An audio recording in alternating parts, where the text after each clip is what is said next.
Ну, мы смотрим. Сколько у нас их штук? 43. 43. Ну, очередной месяц, наверное, прошел.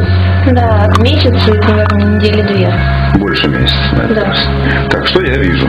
Кончики отдельны друг от друга и сохраняют, держат свою форму. То есть у нас подплетенные кончики. Все это выглядит более-менее аккуратненько.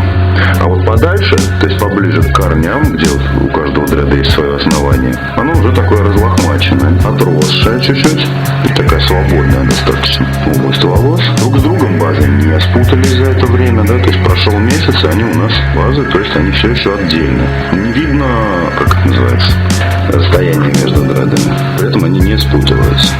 Ну, частый популярный вопрос, сколько времени занимает подплетение, коррекция дред. Мы видим сейчас 16 дред, прошлись по всей длине. Мы потратили ровно 4 часа на эти 16 штук. Обработали корни, пушистость убрали по всей длине, кончики не выбились. И у нас остается еще, сколько их всего, опять забыл, 43 минус 16. На следующий раз знаем уже точно, сколько нам потребуется времени.